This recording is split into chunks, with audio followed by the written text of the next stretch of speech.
Physics Grade 10 FBISC domain heat and thermodynamics subdomain modes of heat transfer. आज ये वाला हमारे पास SLO है, analyse everyday applications of conduction, convection and radiation.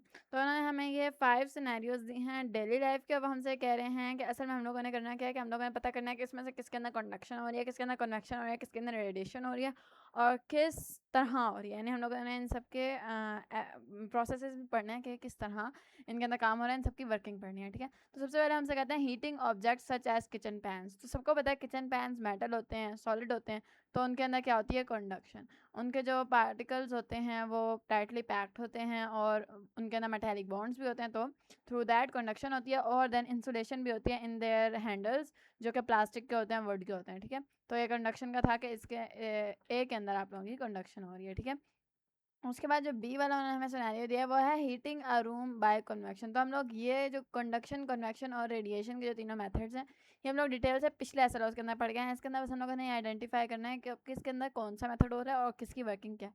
तो इसकी वर्किंग यही है कि जो एटम्स होते हैं एक दूसरे से वाइब्रेट कर करके एक दूसरे से टकरा टकरा के अपनी एनर्जी ट्रांसफर करते हैं और सारा जो आपका मटेरियल होता है वो हीटअप हो जाता है। और हीटअप जल्दी क्यों होता है, क्योंकि ये अक्सर मेटल होते हैं, तो इनके अंदर जो इलेक्ट्रॉन्स होते हैं वो भी वाइब्रेट करते हैं, तो मेटालिक बॉन्ड्स के थ्रू ये जल्दी हीटअप होता है। सेकेंड है heating a room by convection. तो यहाँ पे ऑफ कोर्स कन्वेक्शन का मेथड यूज़ हो रहा है कि जो नीचे वाली हवा है वो गर्म होती है, वो लेस डेंस होती है, वो ऊपर चली जाती है, ऊपर की ठंडी हवा नीचे आती है, वो भी गर्म होती है। तो इस तरह हवा की एक सर्कुलेशन होती है जिसके थ्रू सारा आपका रूम गर्म हो जाता है। ठीक है, उसके बाद सी जो हमें वो बता रहे हैं सिनेरियो बता रहे हैं measuring temperature using infrared thermometer.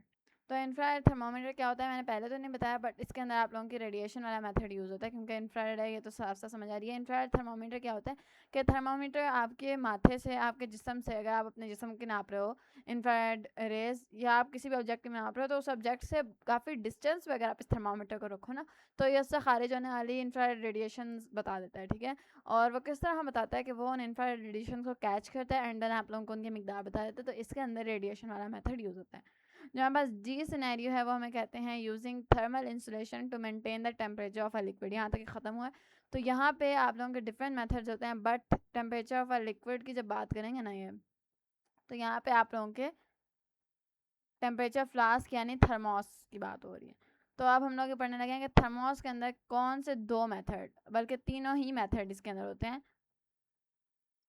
ठीक है, तीनों ही मेथड को प्रिवेंट किया जाता है, कंडक्शन, कन्वेक्शन और रेडिएशन को, ताकि लिक्विड जो है वो जल्दी ठंडा ना हो और जल्दी गर्म ना हो। तो कंडक्शन को किस तरह ये करते हैं और कन्वेक्शन, कंडक्शन और कन्वेक्शन जो होते हैं ना,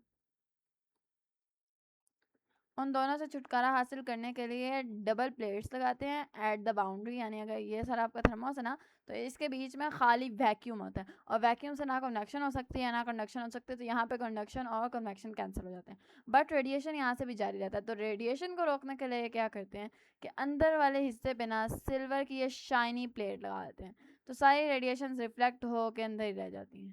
तो ये इस तरह थर्मोस के अंदर तीनों मेथड्स को प्रिवेंट किया जाता है ताकि पानी को उसकी ओरिजिनल स्टेट के अंदर ही रखा जाए। लास्ट सिनेरियो, सॉरी अभी डी का एक पार्ट रह गया, उन्होंने हमसे बोला था and to reduce thermal energy transfers in buildings. तो बिल्डिंग्स के अंदर भी हम लोगों ने पढ़ा था कि दीवारों के बीच में ना जो ज़रा मॉडर्न हाउसेस होते हैं, जो ज़्यादा गर्म इलाकों में होते हैं, ज़्यादा ठंडे इलाकों में होता है, उनमें होता है कि आपकी जो दीवार होती है ना हाउस की, वो सिंगल नहीं होती, वो डबल होती है एंड उसके दरम्यान में स्टिल एयर रख दी जाती है। अब still air is a bad conductor. ये ना कंडक्शन को जल्दी जाने देती है क्योंकि ये एयर है, और ना स्टिल एयर के अंदर से कभी कन्वेक्शन होती है। तो इस तरह बिल्डिंग्स के अंदर एक रूम की एक रूम के टेम्परेचर को दूसरे रूम में जाने से रोकने के लिए डबल वॉल बनाकर उनके दरम्यान में इस तरह की पहले एयर छोड़ी जाती है और कुछ के अंदर आगे फिर एक फॉर्म भी छोड़ा जाता है। ठीक है, एंड देन अगली वॉल आती है, तो यहाँ पे एक फॉर्म भी छोड़ दिया जाता है इस तरह। ठीक है, तो ज़्यादा से ज़्यादा इंसुलेशन भी की जाती है। और सेकंड जो बिल्डिंग अंदर होता है, एक तो वॉल्स के बिटवीन होता है and then double pane windows भी लगती हैं ताकि विंडोज़ की हीट अंदर ना आए और अंदर की कूलिंग बाहर ना जाए। ठीक है, देन हमारे पास लास्ट सिनेरियो आता है the mechanism of house hold hot water system. अब देखो ये जो हॉट वाटर सिस्टम होता है और कोल्ड वाटर सिस्टम क्या होता है, ये मैं आप लोगों को समझाती हूँ, ज़रा सा एक्सप्लेन कर देती हूँ। जो बड़े मॉल्स होते हैं ना, उनमें हर रूम के अंदर आप लोगों के पास एसी नहीं लग सकता होता, तो वो क्या कहते हैं इसकी छत के ऊपर एक बड़ा हॉट वाटर सिस्टम या कोल्ड वाटर सिस्टम लगाते हैं एंड उसके पाइप्स हर रूम की दीवार के ऊपर से आ रहे होते हैं। अगर आप कभी गौर करो ना मॉल की दीवार के ऊपर, किसी भी आप रूम के अंदर हो मॉल के, तो आप उसकी दीवार के ऊपर गौर करो तो बड़े बड़े पाइप्स आ रहे होते हैं। ठीक है, वो पाइप्स असल में उस सारे रूम को ठंडा करने की का काम कर रहे होते हैं या फिर उनको गर्म करने का काम कर रहे होते हैं। ये मैटर करता है ऑन योर सीजन। तो ये काम किस तरह करता है कि आपके जो ऊपर एक सिस्टम लगा होता है छत के ऊपर, वो पानी को सारा बॉयल करता है। अगर तो ये हॉट वाटर सिस्टम है, ठीक है, वो पानी को सारा बॉयल करता है एंड देन ये बॉयल जो वाटर होता है ना, ये उन पाइप्स के दरमियान में से गुजरता है।